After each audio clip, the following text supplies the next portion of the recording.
বাংলাদেশের বিপক্ষে ৩ ম্যাচের ওয়ানডে সিরিজের জন্য পাকিস্তান যে দল ঘোষণা করেছে, সেখানেই চমক, সেখানেই ভবিষ্যতের চিন্তা, সেখানেই 2027 বিশ্বকাপের চিন্তা। Very well done Pakistan. কেন বলছি?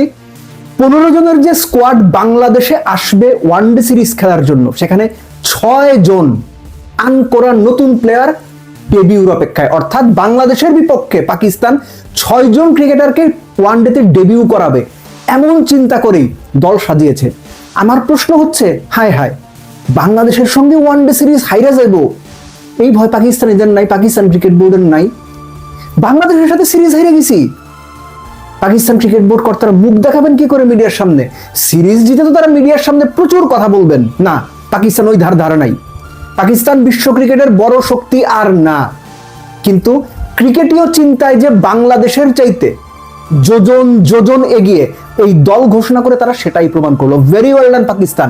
সিরিজ আপনারা হারতে পারেন, কিন্তু 2027 বিশ্বকাপ পরিকল্পনায় রেখে সম্পূর্ণ নতুন 6 জন প্লেয়ার বাংলাদেশে পাঠানো দুর্দান্ত সিদ্ধান্ত। আমি এই আলোচনাটা যখন করছি তখনও পর্যন্ত বাংলাদেশ দল ঘোষণা হয়নি। আপনার কি মনে হয় বাংলাদেশ পাকিস্তানের বিপক্ষে 2 জন অন্তত, 6 জন বাদ দেন, দূর ভুলে যান, 6 জন তো প্রশ্নই আসে না, 2 জন অন্তত নতুন ক্রিকেটার বাজিয়ে দেখবেন? যদি দেখে তাতেই ভাই আমি বিরাট রকমের খুশি হব। না দেখার সম্ভাবনাই বেশি। বরং বাংলাদেশের নির্বাচকরা, বাংলাদেশের ক্রিকেট অপারেশনস পারলে সাকিব আল হাসানকে নিয়ে আসবে। এইখানেই হচ্ছে চিন্তার পার্থক্য। এই যে দিনের পর দিন বাংলাদেশ ক্রিকেট পিছিয়েছে, ক্রিকেটাররা খারাপ খেলেছেন, খারাপ পারফরমেন্স করেছেন, বেটার প্লেয়ার উঠে আসেনি, সবকিছু মেনেই আমি বলছি ক্রিকেট বোর্ডের অর্ধেক দায় রয়েছে, ক্রিকেট অপারেশনসের অর্ধেক দায় রয়েছে।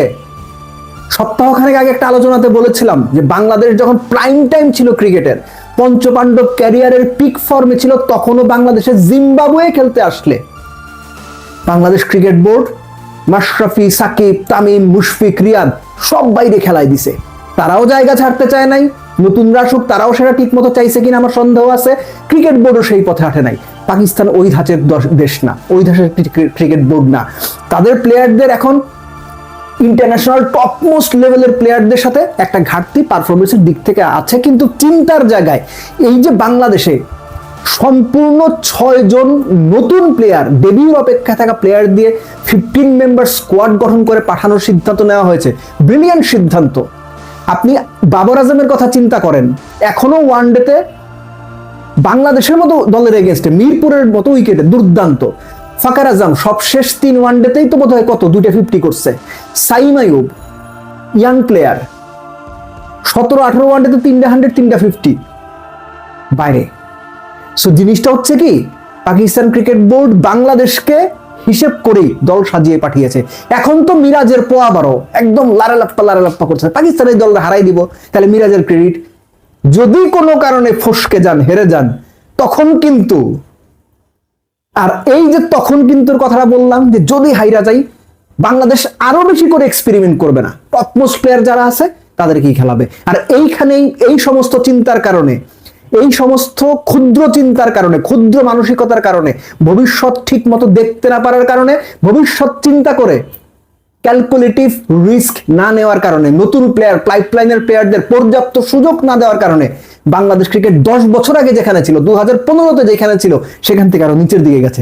এগুলাই হচ্ছে অন্যতম প্রধান কারণ। কিন্তু তাতেও বাংলাদেশের ক্রিকেট কর্তাদের, নির্বাচকদের, ক্রিকেট অপারেশনসের টনক নড়বে না। আপনি আমি যত কথাই বলি, পাকিস্তানিরা অন্য দেশগুলো যখন হোম সিরিজ, তো অবশ্যই বিদেশের সিরিজেও নতুনদের চিন্তা করে সুযোগ দেয়, ভবিষ্যৎ চিন্তা করে। আর বাংলাদেশ ওই রিস্ক নেওয়াই যাবে না। সবচেয়ে বড় কথা, ক্যাপ্টেনরা এই রিস্ক নিতে চায় না, সমালোচনার ভাগিদার তারা হতে চায় না।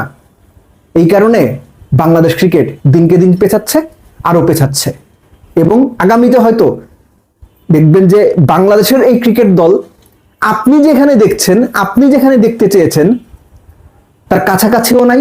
এবং আলটিমেটলি যেটা হয় যে বাংলাদেশের মতো দেশগুলো নিজেদের ক্রিকেটিং সিস্টেমের অদক্ষতার কারণে, সঠিক সিদ্ধান্ত সঠিক সময় নিতে না পারার কারণে দিনকে দিন কেবল পিছিয়েই যায়।